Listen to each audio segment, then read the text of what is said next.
सभी भक्तों को मेरा जय श्री राम। हम रामचरितमानस के हिंदी अर्थ का श्रवण कर रहे हैं। अभी तक हमने दोहा क्रमांक 29 तक अर्थ सुन लिया है। अब आगे मुनि याज्ञवल्क्य जी ने जो सुहावनी कथा मुनि श्रेष्ठ भरद्वाज जी को सुनाई थी, उसी संवाद को मैं बखान कर कहूँगा। सब सज्जन सुख का अनुभव करते हुए उसे सुने। शिवजी ने पहले इस सुहावने चरित्र को रचा, फिर कृपा करके पार्वती जी को सुनाया। वही चरित्र शिवजी ने काकभुसुंडी जी को राम भक्त और अधिकारी पहचान कर दिया। उन काकभुसुंडी जी ने फिर याज्ञवल्क्य जी ने पाया और उन्होंने फिर उसे भरद्वाज जी को गाकर सुनाया। वे दोनों वक्ता और श्रोता याज्ञवल्क्य और भरद्वाज समान शील वाले और समदर्शी हैं और श्रीहरि को की लीला को जानते हैं। वे अपने ज्ञान से तीनों कालों की बातों को हथेली पर रखे हुए आंवले के समान जानते हैं।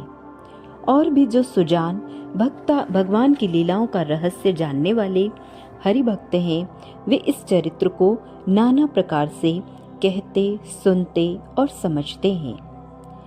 फिर वही कथा मैंने वाराह क्षेत्र में अपने गुरुजी से सुनी, परंतु उस समय में लड़कपन के कारण बहुत बेसमझ था, इससे उसको उस प्रकार अच्छी तरह समझा नहीं। श्री राम जी की गूढ़ कथा के वक्ता कहने वाले और श्रोता सुनने वाले दोनों ज्ञान के खजाने होते हैं। मैं कलयुग के पापों से ग्रसा हुआ महामूढ़ जड़ जीव भला उसको कैसे समझ सकता था। तो भी गुरुजी ने जब बार बार कथा कही, तब बुद्धि के अनुसार कुछ समझ में आई। वही अब मेरे द्वारा भाषा में रची जाएगी, जिससे मेरे मन को संतोष हो। जैसा कुछ मुझ में बुद्धि और विवेक का बल है, मैं हृदय में हरि की प्रेरणा से उसी के अनुसार कहूँगा। मैं अपने संदेह, अज्ञान और भ्रम को हरने वाली कथा रचता हूँ, जो संसार रूपी नदी के पार करने के लिए नाव है। राम कथा पंडितों को विश्राम देने वाली, सब मनुष्यों को प्रसन्न करने वाली और कलयुग के पापों का नाश करने वाली है। राम कथा कलयुग रूपी सांप के लिए मोरनीय है और विवेक रूपी अग्नि के प्रकट करने के लिए अरणी मंथन की जाने वाली लकड़ी है। अर्थात इस कथा से ज्ञान की प्राप्ति होती है। राम कथा कलयुग में सब मनोरथों को पूर्ण करने वाली कामधेनु गौ है और सज्जनों के लिए सुंदर संजीवनी जड़ी है।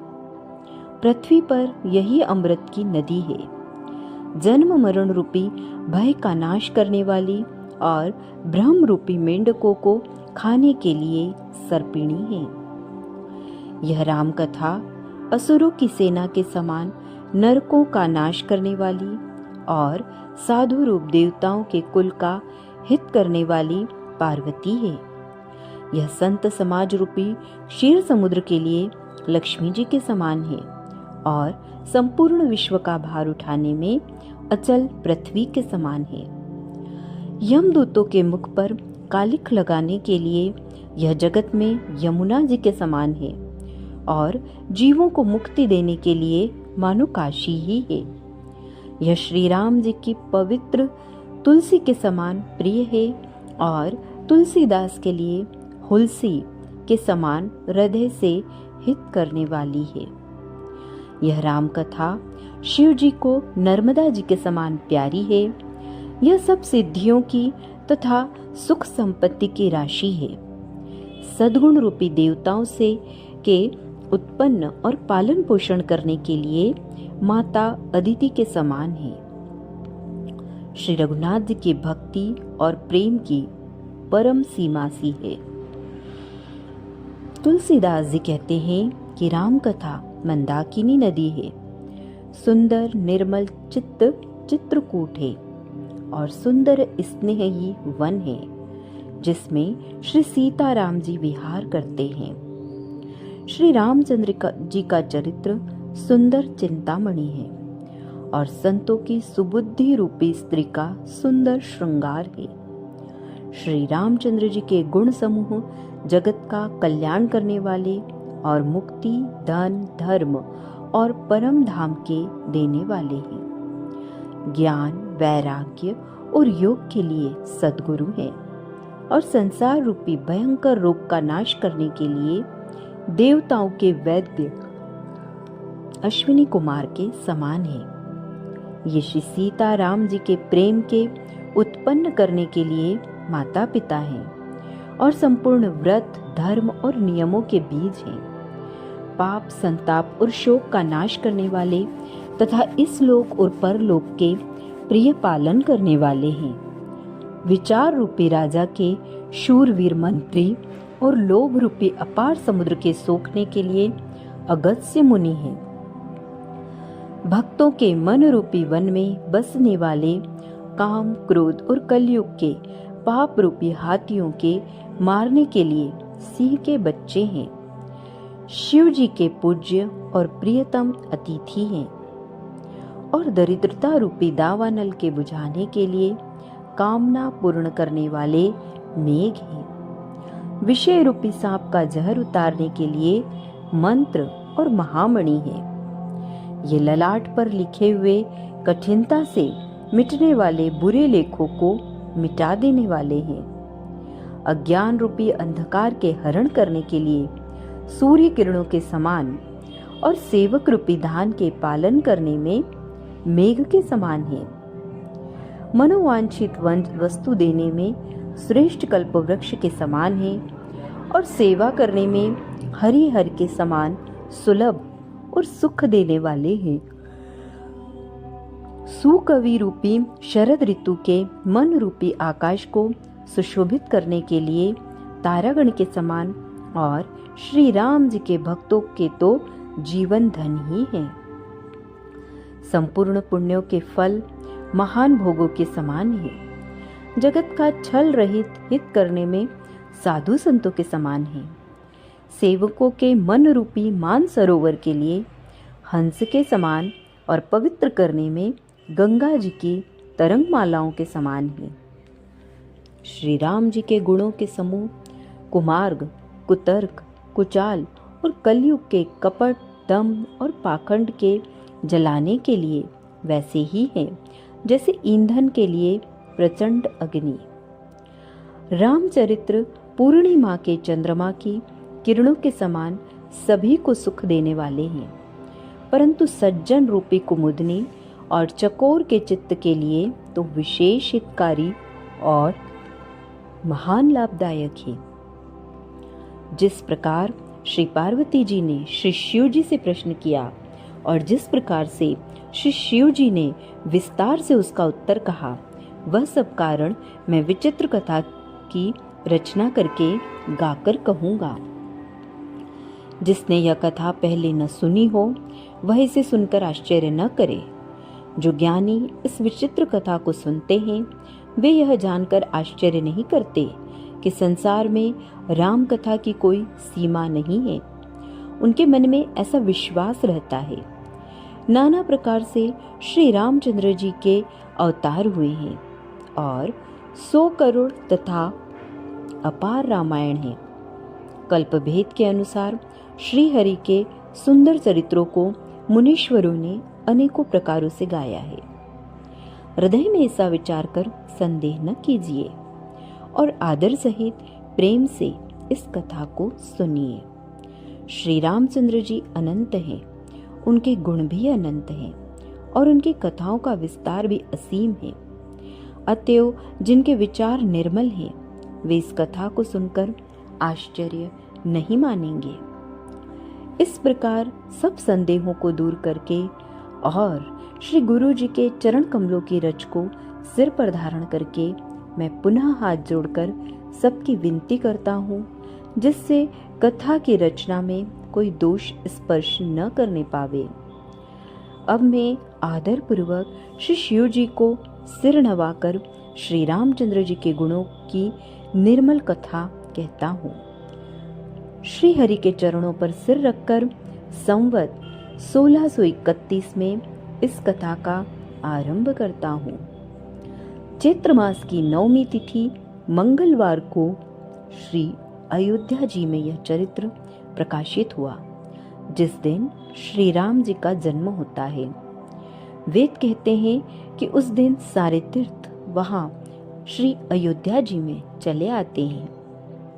असुर, नाग, पक्षी, मनुष्य, मुनि और देवता सब अयोध्या जी में आकर श्री रघुनाथ जी की सेवा करते हैं।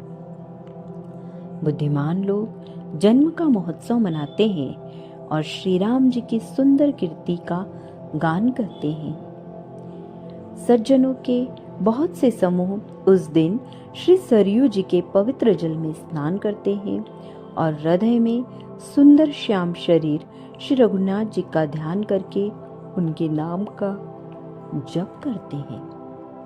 वेद पुराण कहते हैं कि श्री सरयू जी का दर्शन, स्पर्श, स्नान और जलपान पापों को हरता है। यह नदी बड़ी ही पवित्र है। इसकी महिमा अनंत है, जिसे विमल बुद्धि वाली सरस्वती जी भी नहीं कह सकती। यह शोभायमान अयोध्यापुरी श्री रामचंद्र जी के परम धाम की को देने वाली है। सब लोकों में प्रसिद्ध है और अत्यंत पवित्र है। जगत में अंडज, स्वेदज, उद्भिज और जरायुज 4 खानी प्रकार के अनंत जीव हैं। इनमें से जो कोई भी अयोध्या जी में शरीर छोड़ते हैं वे फिर संसार में नहीं आते। जन्म मृत्यु के चक्कर से छूटकर भगवान के परम धाम में निवास करते हैं। इस अयोध्यापुरी को सब प्रकार से मनोहर, सब सिद्धियों की देने वाली और कल्याण की खान समझकर मैंने इस निर्मल कथा का आरंभ किया, जिसके सुनने से काम, मद और दंभ नष्ट हो जाते हैं। इसका नाम रामचरितमानस है, जिसके कानों से सुनते ही शांति मिलती है।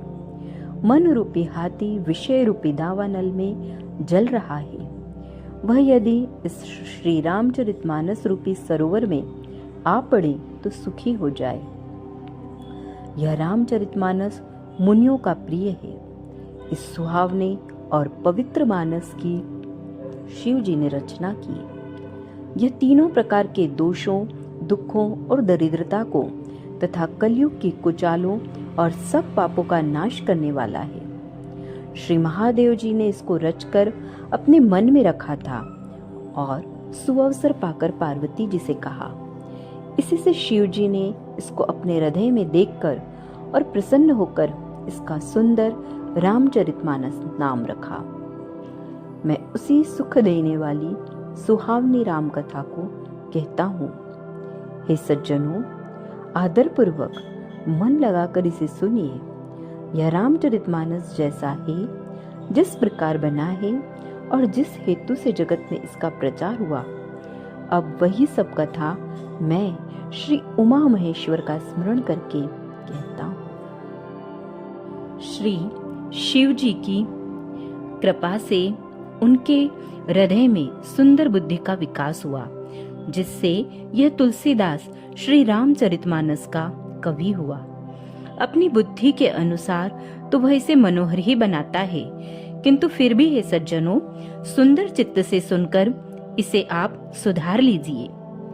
सुंदर सात्विकी बुद्धि भूमि है, हृदय ही उसमें गहरा स्थान है। वेद पुराण समुद्र हैं और साधु संत मेघ हैं। वे साधु रूपी मेघ श्री राम जी के सुयश रूपी सुंदर, मधुर, मनोहर और मंगलकारी जल की वर्षा करते हैं। सगुण लीला का जो विस्तार से वर्णन करते हैं, वही राम सुयश रूपी जल की निर्मलता है, जो मल का नाश करती है और जिस प्रेमा भक्ति का वर्णन नहीं किया जा सकता, वही इस जल की मधुरता और सुंदर शीतलता है। वह राम सुयश रूपी जल सत्कर्म रूपी धान के लिए हितकर है और श्री राम जी के भक्तों का तो जीवन ही है। वह पवित्र जल बुद्धि रूपी पृथ्वी पर गिरा और सिमटकर सुहावने कान रूपी मार्ग से चला और मानस हृदय रूपी श्रेष्ठ स्थान में भरकर वहीं स्थिर हो गया। वही पुराना होकर सुंदर, सुचिकर, शीतल और सुखदायी हो गया। इस कथा में बुद्धि से विचार कर जो 4 अत्यंत सुंदर और उत्तम संवाद भुसुंडी जी, गरुड़, शिव पार्वती, याज्ञवल्लभ, भरद्वाज और तुलसीदास और संत रचे हैं, वही इस पवित्र और सुंदर सरोवर के 4 मनोहर घाट हैं। 7 कांड ही इस मान सरोवर की सुंदर 7 सीढ़ियां हैं, जिनको ज्ञान रूपी नेत्रों से देखते ही मन प्रसन्न हो जाता है। श्री रघुनाथ जी की निर्गुण प्राकृतिक गुणों से अतीत और निर्बाध एक रस महिमा का जो वर्णन किया जाएगा, वही इस सुंदर जल की अथाह गहराई है। श्री रामचंद्र जी और सीता जी का यश अमृत के समान जल है। इसमें जो उपमाएं दी गई है, वही तरंगों का मनोहर विलास है। सुंदर चौपाइयां ही इसमें घनी फैली हुई पुरैन कमिलिनी है और कविता की युक्तियां सुंदर मणि मोती उत्पन्न करने वाली सुहावनी सीपियां हैं। जो सुंदर छंद, सोरठे और दोहे हैं, वही इसमें बहुरंगे कमलों के समूह सुशोभित हैं। अनुपम अर्थ, ऊंचे भाव और सुंदर भाषा ही पराग, पुष्परज, मकरंद पुष्परज और सुगंध है। सत्कर्मों, पुण्यों के पुंज, भौरों की सुंदर पंक्तियां हैं। ज्ञान, वैराग्य और विचार हंस हैं। कविता की ध्वनि, वक्रोक्ति, गुण और जाति ही अनेक प्रकार की मनोहर मछलियां हैं। अर्थ, धर्म, काम, मोक्ष, ये चारों ज्ञान विज्ञान का विचार के कहना काव्य के 9 रस, जप, तप, योग और वैराग्य के प्रसंग, ये सब इस सरोवर के सुंदर जलचर जीव हैं। सुकृति पुण्यात्मा जनों के, साधुओं के और श्री राम नाम के गुणों का गान ही विचित्र जल पक्षियों के समान है। संतों की सभा ही इस सरोवर के चारों ओर की अमराई, आम की बगीचियां हैं और श्रद्धा वसंत ऋतु के समान कही गई है। नाना प्रकार से भक्ति का निरूपण और क्षमा, दया तथा दम, इंद्रिय निग्रह, लताओं के मंडप हैं। मन का निग्रह, यम, अहिंसा, सत्य, अस्तेय, ब्रह्मचर्य और अपरिग्रह, नियम, शौच, संतोष, तप, स्वाध्याय और ईश्वर प्रणिधान ही उनके फूल हैं, ज्ञान फल हैं और श्री हरि के चरणों में प्रेम ही इस ज्ञान रूपी फल का रस है, ऐसा वेदों ने कहा है। इस रामचरितमानस में और भी जो अनेक प्रसंगों की कथाएं हैं, वे ही इसमें तोते, कोयल आदि रंग बिरंगे पक्षी हैं। कथा में जो रोमांच होता है, वही वाटिका, बाग और वन है और जो सुख होता है, वही सुंदर पक्षियों का विहार है। निर्मल मन ही माली है, जो प्रेम रूपी जल से सुंदर नेत्रों द्वारा उनको सींचता है। जो लोग इस चरित्र को सावधानी से गाते हैं, वे ही इस तालाब के चतुर रखवाले हैं और जो स्त्री पुरुष सदा आदर पूर्वक इसे सुनते हैं, वे ही इस सुंदर मानस के अधिकारी उत्तम देवता हैं। जो अति दुष्ट और विषयी हैं, वे अभागे बगुले और कौवे हैं, जो इस सरोवर के समीप नहीं जाते, क्योंकि यहाँ इस मानस सरोवर में घोंघे, मेंढक और सेवार के समान विषय रस की नाना कथाएं नहीं है। इसी कारण बेचारे कौवे और बगुले रूपी विषयी लोग यहाँ आते हुए हृदय में हार मान जाते हैं। क्योंकि इस सरोवर तक आने में कठिनाई बहुत है। श्री राम जी की कृपा बिना यहाँ नहीं आया जाता। घोर कुसंग ही भयानक बुरा रास्ता है। उन कुसंगियों के वचन ही बाघ, सिंह और सांप हैं। घर के कामकाज और गृहस्थी के भांति भांति के जंजाल ही अत्यंत दुर्गम बड़े बड़े पहाड़ हैं। मोह, मद और मान ही बहुत से बीहड़ वन हैं और नाना प्रकार के कुतर्क ही भयानक नदियां हैं, जिनके पास श्रद्धा रूपी राह खर्च नहीं है और संतों का साथ नहीं है और जिनको श्री रघुनाथ जी प्रिय नहीं है, उनके लिए यह मानस अत्यंत ही अगम है। अर्थात श्रद्धा, सत्संग और भगवत प्रेम के बिना कोई इसको नहीं पा सकता। यदि कोई मनुष्य कष्ट उठाकर वहां तक पहुंच भी जाए तो वहां जाते ही उसे नींद रूपी जूड़ी आ जाती है। हृदय में मूर्खता रूपी बड़ा कड़ा जाड़ा लगने लगता है, जिससे वहां जाकर भी वह अभागा स्नान नहीं कर पाता। उससे उस सरोवर में स्नान और उसका जलपान तो किया नहीं जाता, वह अभिमान सहित लौट आता है। फिर यदि कोई उससे वहां का हाल पूछने आता है तो वह अपने अभाग्य की बात न कहकर सरोवर की निंदा करके उसे समझाता है। ये सारे विघ्न उसको नहीं व्यापते। जिसे श्री रामचंद्र जी सुंदर कृपा की दृष्टि से देखते हैं, वही आदर पूर्वक इस सरोवर में स्नान करता है और महान भयानक त्रिताप से, आध्यात्मिक, आदि दैविक, आदि भौतिक तापों से नहीं जलता। जिनके मन में श्री रामचंद्र जी के चरणों में सुंदर प्रेम है, वे इस सरोवर को कभी नहीं छोड़ते। हे भाई, जो इस सरोवर में स्नान करना चाहे वह मन लगाकर सत्संग करे। ऐसे मानस सरोवर को हृदय के नेत्रों से देखकर और उसमें गोता लगाकर कवि की बुद्धि निर्मल हो गई। हृदय में आनंद और उत्साह भर गया और प्रेम तथा आनंद का प्रवाह उमड़ आया। उससे वह सुंदर कविता रूपी नदी बह निकली, जिसमें श्री राम जी का निर्मल यश रूपी जल भरा है।